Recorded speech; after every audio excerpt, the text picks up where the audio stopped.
Hello, everyone. Hi, Lynn. Um, with me today is Lynn, Codey, Gorey, who was a wonderful student at Gordon High School, class of 1967. So, Lynn, when you think of yourself at Gordon, and maybe even before, what do you think of? Well, I always think of hard work. I always loved school. From the minute I went to kindergarten, I loved school, and I knew that that was something I always wanted to do something related to school. So I loved the Gorton experience. Um, I think that I tried to branch out a little bit when we talked about talk about cheerleading. That was something that I remember Marianne encouraging me to do, and I never did a cartwheel or a split before, but she forced me to learn how to do it. I never had to do it once we got on the team, but it was just a matter of getting in the door. So I was glad she did that because that kind of balanced it out. But I had a great experience, I think, at Gorton, and it set me on the right path. Talking about the right path, was there a teacher or two who helped get you there? Well, there were many really good teachers, I thought, but I think many of us who had Miss Gentile in French class just fell in love with Miss Gentile because she was genteel. She was sweet. She was kind. She made it such fun. We all fell in love with France and French and her. I also loved the challenge of the Foleys. I had them for English and for history. So I thought that they really challenged you to push yourself beyond, what you really thought you could do. Yeah, I had the same experience with them.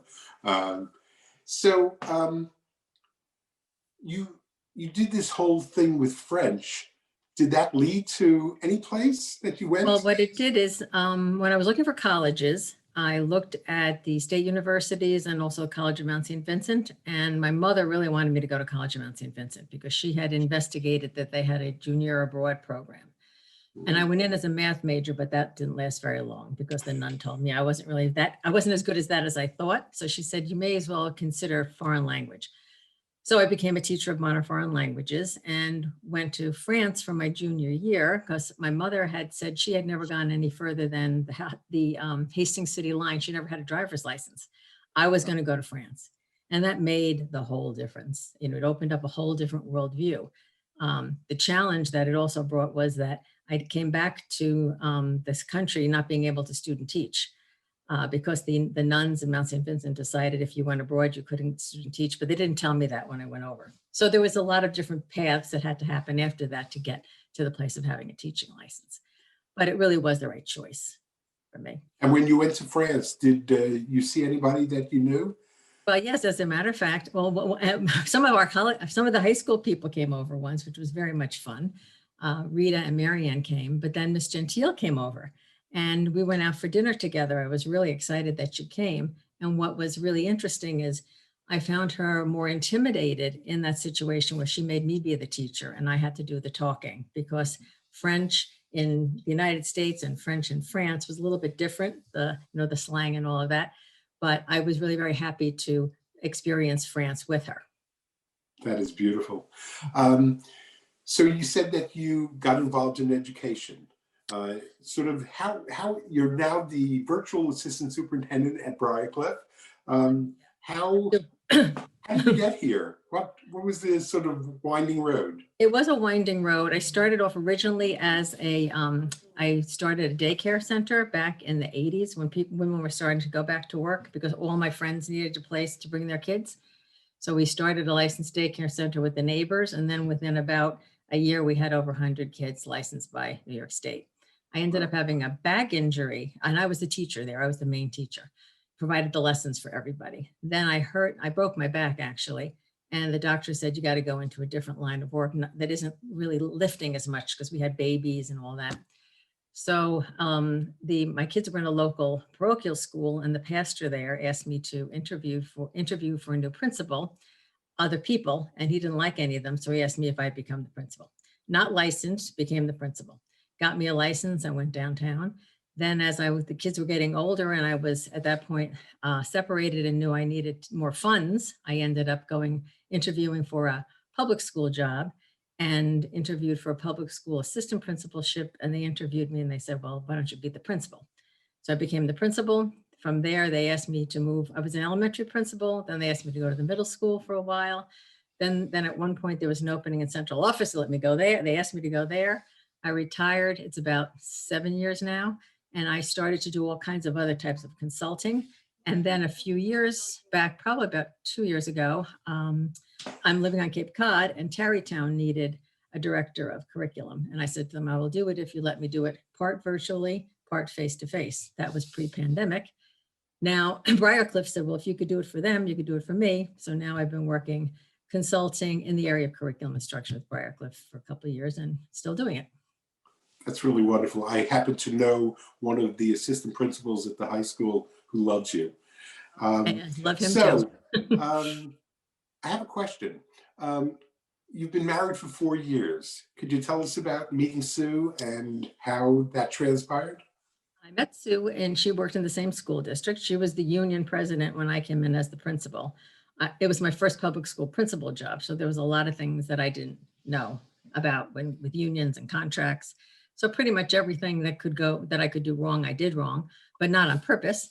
And she and I worked a lot together on working through things so that we were able to really move the district, in the right direction. So we've been together probably over 20 years, but we decided not to get married until it was legal in our country, throughout the country. It was legal in New York, it was legal in Massachusetts, then it became legal in New York. We live in both places, but we said, when it becomes a national, that everybody can get married, then we got married. And our famous Donald Pitches, Reverend Donald Pitches, we had reconnected in a previous reunion. He came up to Cape Cod and married us. That's just wonderful. I love it. Do you have a favorite quote? I do. One I've used a lot over time is the Robert Frost quote, "Two roads diverged in the woods. I took the one less traveled by, and that has made all the difference."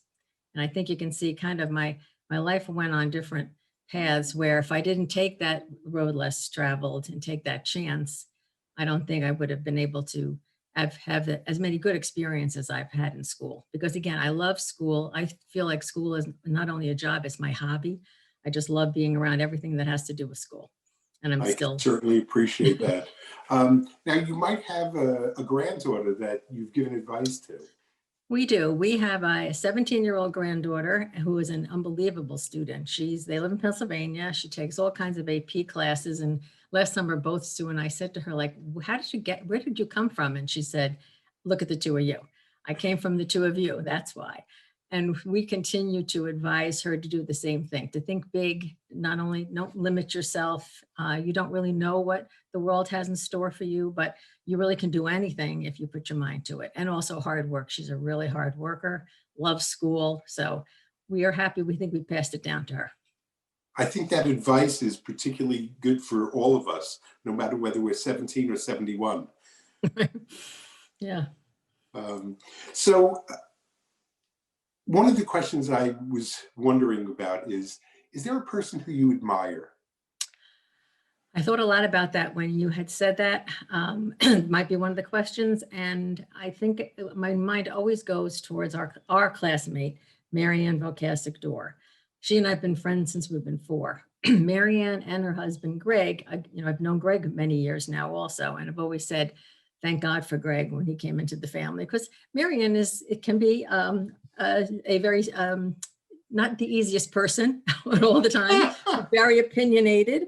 It's her way, but he's been a great balance to Marianne, and the two of them have together taken care of their family through her 101-year-old mother they both partnered in that, to helping to work with their children and their children's children continuously. So I have a great deal of admiration. She never does it with any type of complaint or asking for anything in return.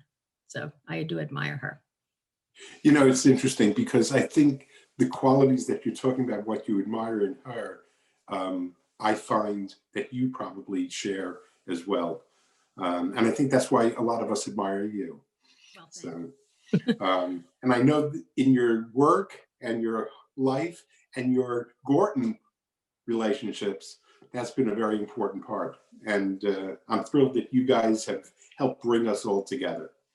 Yeah, and I think during this pandemic, which was really throwing us all for a loop, getting reconnected with the people that you share a common past with, because whether we all felt exactly the same or knew each other even that well in high school, now we're getting to know each other as new old friends, or old new friends, one way or the other.